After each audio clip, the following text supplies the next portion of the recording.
कक्षा 12 भूगोल के प्रिय विद्यार्थियों, आपकी पुस्तक के 5वें लेसन के कुछ और बिंदु लेकर मैं इस वर्चुअल कक्षा के माध्यम से फिर आपसे जुड़ रहा हूं।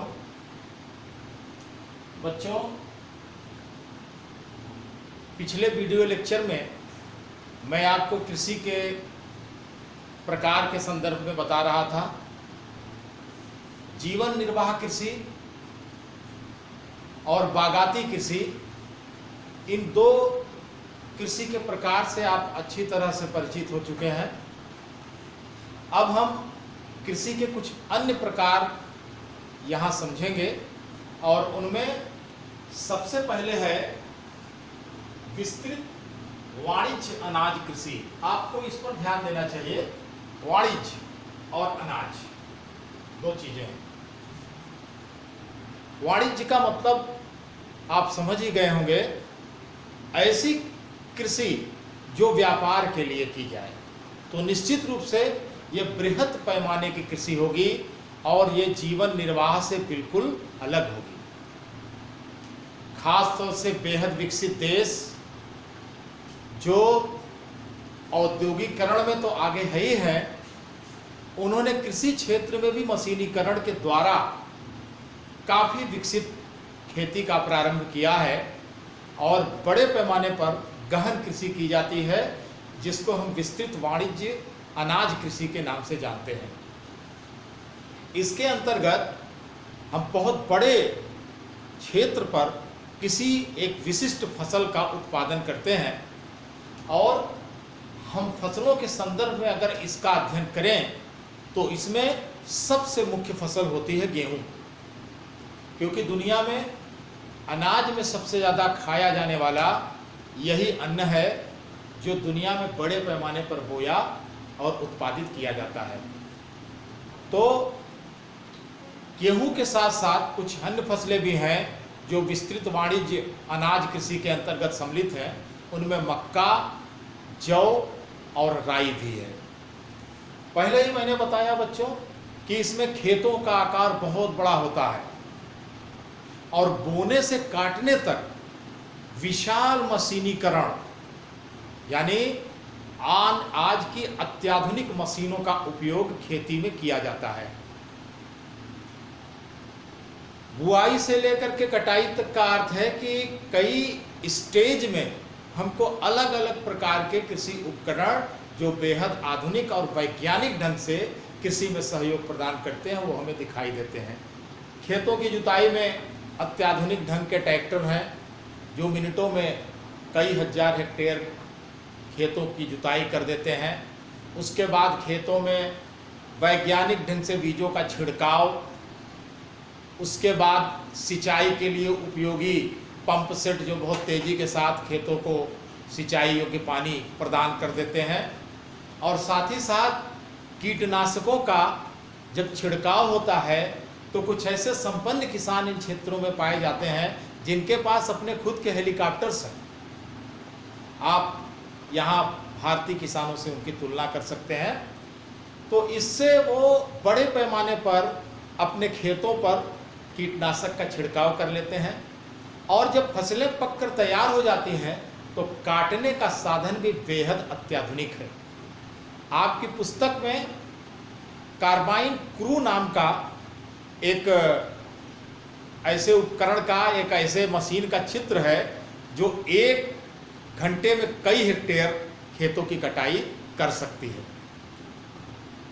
इस प्रकार की खेती में प्रति एकड़ उत्पादन कम होता है लेकिन प्रति व्यक्ति उत्पादन बहुत अधिक होता है और यही कारण है कि इतना ज़्यादा उत्पादन हो जाता है कि वो यहाँ के निवासियों के उपयोग के बाद बड़े परिमाण में दुनिया के अन्य देशों को निर्यात किया जाता है और विदेशी मुद्रा प्राप्त की जाती है। इसीलिए इसको विस्तृत वाणिज्य अनाज कृषि कहा जाता है। अब हम अगर बात करें कि ये विस्तृत वाणिज्य अनाज कृषि दुनिया के किन किन क्षेत्रों में होती है, तो हम ये पाते हैं कि मुख्य रूप से दुनिया के महान जो घास के मैदान हैं वही इस प्रकार की वाणिज्य अनाज कृषि के लिए बेहद उपयुक्त हैं।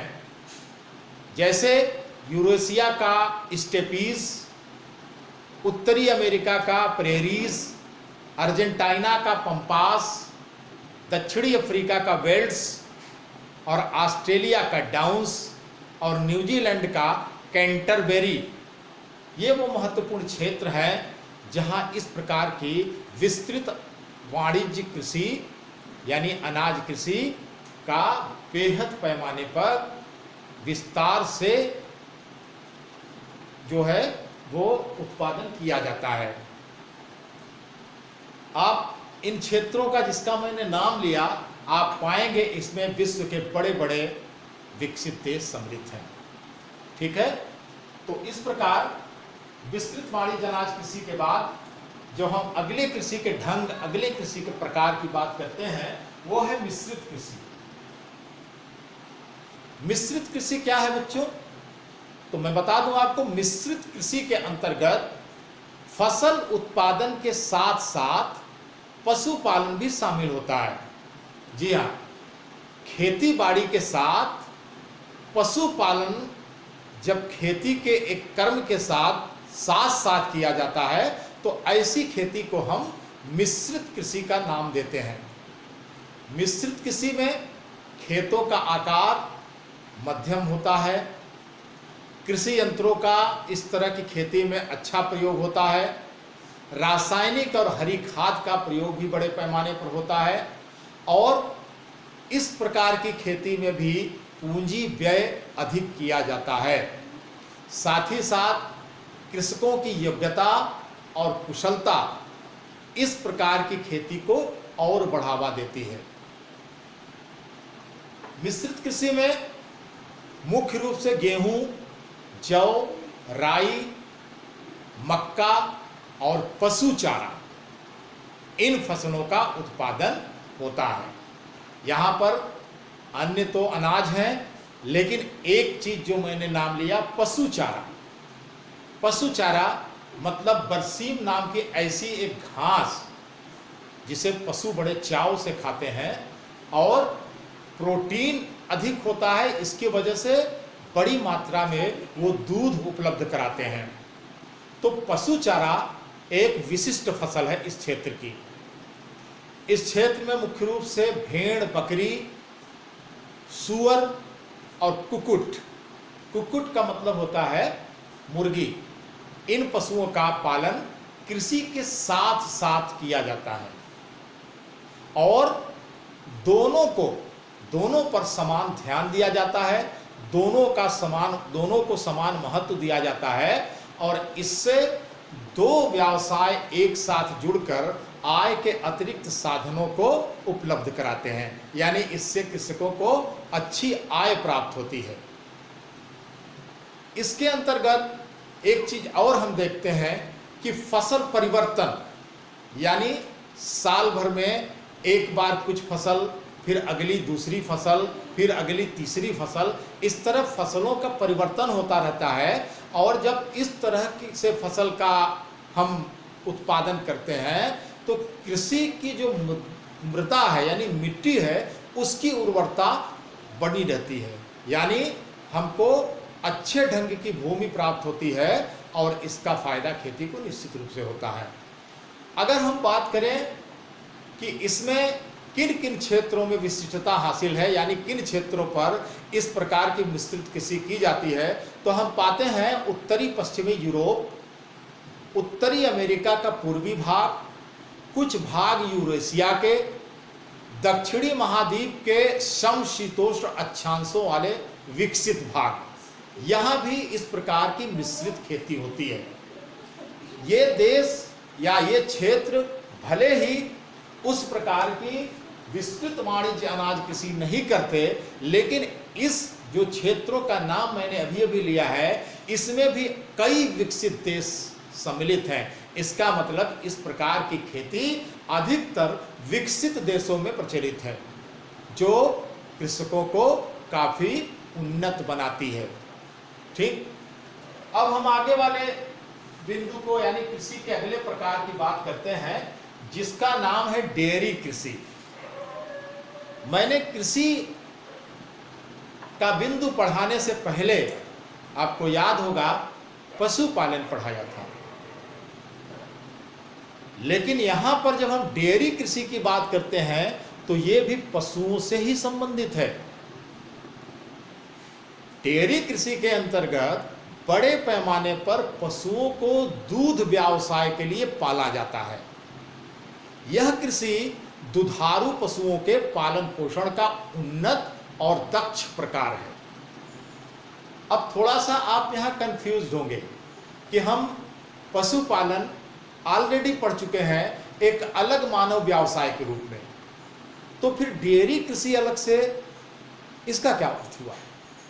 तो आपने देखा होगा वहां पशुपालन के साथ कृषि शब्द नहीं जुड़ा था, लेकिन यहां हम जब डेयरी कृषि की बात करते हैं तो डेयरी का मतलब होता है दूध और दुग्ध उत्पाद। डेयरी का अर्थ है दूध और दूध से बने विविध प्रकार के उत्पाद। जब गहनता से सिर्फ इसी के दृष्टिकोण से, यानी दुग्ध उत्पादन के दृष्टिकोण से जब डेयरी का उद्योग लगाया जाता है तो हम उसको खेती बाड़ी के क्षेत्र में शामिल करते हैं। यानी दूध को हम एक फसल के रूप में देखते हैं और पशुओं को एक प्रकार की कृषि उपलब्धि के रूप में देखते हैं। तो इस प्रकार डेयरी कृषि भी दुनिया के लिए एक अलग प्रकार की अनोखी कृषि प्रणाली है।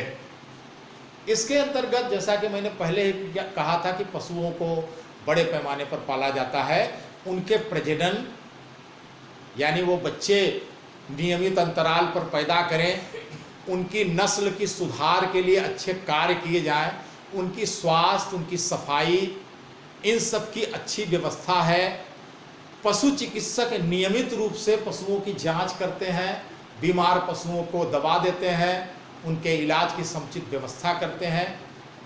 पशु घर, साफ सुथरे पशु घर तथा चारे के रखरखाव के अच्छे गोदाम, इन सब पर विशेष ध्यान दिया जाता है डेयरी कृषि के अंतर्गत। और आपको मैं बता दूं, कृषि का यह एक ऐसा प्रकार है जिसमें सबसे ज्यादा मानवीय श्रम की आवश्यकता होती है, यानी बेहद मेहनत का कार्य है ये। पशुओं को चराने, उनका दूध निकालने, उनकी देखभाल करने, उनको नहलाने धुलाने, तमाम ऐसे कार्य हैं जिसमें वर्ष भर एक बड़ा समूह लगा रहता है। आपने कृषि पढ़ा है, कृषि में फसलों का उत्पादन करते हैं, बोने के जब फसल कट जाती है तो कुछ अंतराल मिलता है जिसमें कृषक को थोड़ा आराम मिलता है। लेकिन डेयरी कृषि एक ऐसी कृषि है कि इसमें श्रमिकों को कोई आराम नहीं मिलता, यानी लगातार उन्हें अपना श्रम पशुओं के साथ साझा करना पड़ता है। अब एक चीज और कि इस तरह की डेयरी कृषि जो है ये भी वैज्ञानिक ढंग से, आधुनिक ढंग से होती है, यानी इसमें अच्छी मात्रा में पूंजी भी लगती है और यंत्रों का प्रयोग भी होता है। यंत्रों के प्रयोग की अगर हम बात करें तो आज कुछ ऐसा भी हो रहा है कि पशुओं का दूध निकालने के लिए मशीनों का सहारा लिया जा रहा है, क्योंकि मानो बड़ी मात्रा में दुधारू पशु होते हैं, आदमी बहुत कार्य करेगा दूध दूहने में, तो इसमें भी मशीनीकरण कर दिया गया है। तो इस प्रकार हम देखते हैं कि एक तरह की आधुनिक कृषि के रूप में डेयरी उद्योग हमारे समक्ष है। नगरीय और औद्योगिक केंद्रों के निकट डेयरी कृषि अधिक की जाती है, क्योंकि ताजा दूध की सप्लाई हर नगरीय और औद्योगिक क्षेत्र में अपेक्षित होती है। तो अगर हम नगरीय और औद्योगिक केंद्रों के निकट डेयरी उद्योग, डेयरी कृषि लगाएंगे तो इसका लाभ डेयरी उद्योग को अधिक मिलेगा। उत्पादन की सप्लाई के लिए बाजार निकट हो, परिवहन की अच्छी व्यवस्था हो, तो निश्चित रूप से ये बहुत बड़ा व्यवसाय होता है। आजकल शीतलन का मतलब होता है दूध को ठंडे शीत गृह में रखना ताकि वो जल्दी खराब ना हो, क्योंकि दूध जल्दी खराब होने वाला पदार्थ है। इसी तरह बहुत ठंडे क्षेत्रों में कुछ गर्म गोडाउन्स बना करके उसमें दूध को रखना, ये भी इस आधुनिक डेयरी कृषि का एक महत्वपूर्ण विशेषता है। साथ ही साथ दूध को पाश्चुरीकृत करना, यानी उसमें से मक्खन निकालना। तो इस प्रकार मक्खन के साथ साथ और भी बहुत सारे पदार्थ दूध से प्राप्त होते हैं, दही, खोआ, छेना, ये सारी चीजें जो बनती हैं वो इस तरह की डेयरी कृषि के फार्म में बनाई जाती हैं। तो निश्चित रूप से ये कृषकों के बेहद फायदे की कृषि मानी जाती है। अगर हम बात करें इसके क्षेत्र की, तो ये पहला जो इसका क्षेत्र है वो है उत्तरी पश्चिमी यूरोप। ये सबसे बड़ा क्षेत्र है डेयरी फार्मिंग का। दूसरा महत्वपूर्ण क्षेत्र है कनाडा, यहाँ भी बड़े पैमाने पर डेयरी फार्मिंग की जाती है। और तीसरा है न्यूजीलैंड, ऑस्ट्रेलिया और तस्मानिया, यहाँ भी बड़े पैमाने पर डेयरी कृषि फार्म स्थापित किए गए हैं, जहाँ पर कई प्रकार के दुधारू पशु रखे जाते हैं। उनकी नस्लों में सुधार के साथ साथ दूध के उत्पादन को बढ़ाते हुए इसमें विशिष्टता लाई जाती है और बड़े पैमाने पर इस कृषि क्षेत्र से लाभ कमाया जाता है। अब हम बात करेंगे अपने इस अगले कृषि प्रकार का, जिसे हम कहते हैं भूमध्य सागरीय कृषि। बच्चों, एशिया, अफ्रीका और यूरोप के सीमा क्षेत्र के बीच में आपने दुनिया के नक्शे पर भूमध्य सागर को देखा होगा, मेडिटेरेनियन सी। वहाँ की जलवायु और दुनिया के दूसरे क्षेत्रों में जहाँ उस तरह की भूमध्य सागरीय जलवायु पाई जाती है, वहाँ एक अति विशिष्ट प्रकार की कृषि होती है। और वो अति विशिष्ट प्रकार की खेती में उत्पन्न किए जाते हैं फल, फ्रूट्स। हाँ, खट्टे फलों की आपूर्ति के लिए ये क्षेत्र बेहद महत्वपूर्ण है। लेकिन सिर्फ खट्टे फल ही नहीं, बहुत से मीठे फल भी उत्पादित किए जाते हैं। खास तौर से अंगूर, अंजीर, संतरे, जैतून और उसके साथ साथ कुछ अन्य फल और अच्छी मात्रा में सब्जियों का उत्पादन भी भूमध्य सागरीय कृषि के अंतर्गत होता है। अच्छी किस्म के अंगूर से इस क्षेत्र में शराब बनाई जाती है और बड़ी अच्छे गुणवत्ता वाली महंगी शराब। इसके लिए इटली बहुत फेमस है।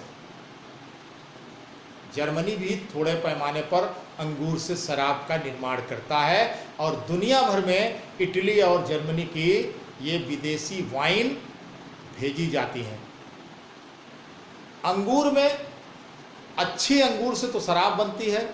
जो थोड़ा कम गुणवत्ता के खजूर होते हैं उनको सुखा करके उससे किशमिश और मुनक्का, ये ड्राई फ्रूट्स है, सूखा फल है, सूखा मेवा है, ये बनाया जाता है। शीतकाल में, जाड़ों में यूरोप और संयुक्त राज्य अमेरिका में भूमध्य सागरीय क्षेत्रों के फलों और सब्जियों की बड़ी मांग होती है, जिसकी पूर्ति करके भूमध्य सागरीय कृषि से खूब लाभ कमाया जाता है। अगर हम बात करें कि ऐसा क्या होता है कि इस क्षेत्र में फलों की खेती विशिष्ट है, तो मैं आपको बताना चाहता हूं कि भूमध्य सागरीय जलवायु एक प्रकार की ऐसी जलवायु है जिसमें एक विशिष्टता है जो फलों को बेहद रसदार बना देती है। और इन रसदार फलों को तैयार होने में बहुत समय भी नहीं लगता। यहाँ तक कि ये इतनी तेजी से पकते हैं कि इनको तोड़ने के लिए हम मशीनों का सहारा लेते हैं। तो ये फलों की खेती के लिए और सब्जियों की खेती के लिए साथ साथ बेहद महत्वपूर्ण है। अब हम बात करेंगे कि किन क्षेत्रों में भूमध्य सागरीय कृषि की जाती है। जैसा कि मैंने पहले ही बता दिया आपको कि भूमध्य सागर के तटीय क्षेत्र के आसपास जितने भी देश हैं, चाहे वो यूरोप के हैं या अफ्रीका के हैं या एशिया के हैं, इन सभी जगह पे अच्छी मात्रा में भूमध्य सागरीय कृषि की जाती है। खास तौर से दक्षिणी यूरोप से उत्तरी अफ्रीका में ट्यूनीशिया से अटलांटिक तट तक, दक्षिणी कैलिफोर्निया, कैलिफोर्निया का नाम आता है तो आप जानते हैं कैलिफोर्निया एक बहुत महत्वपूर्ण ड्राई फ्रूट्स के लिए भी जाना जाता है। काजू और बादाम और पिस्ता, इन चीज़ों के उत्पादन में भी बेहद फेमस है। साथ ही साथ मध्यवर्ती चिली, दक्षिणी अफ्रीका का दक्षिणी भाग और ऑस्ट्रेलिया का दक्षिणी भाग, ये वो क्षेत्र हैं जहाँ पे बड़े पैमाने पर भूमध्य सागरीय फलों की खेती की जाती है। और इन फलों को आज के समय में शीत गृह में रखा जाता है और लंबे समय तक इनका निर्यात करके अच्छी मात्रा में धन यानी विदेशी पूंजी इन देशों द्वारा कमाई जाती है। तो बच्चों, इन बिंदुओं के बाद अभी आपके लेसन में कुछ बिंदु और बचते हैं जिसे हम अगले अपने लेक्चर वीडियो में प्रस्तुत करेंगे। तो आज के लिए इतना ही।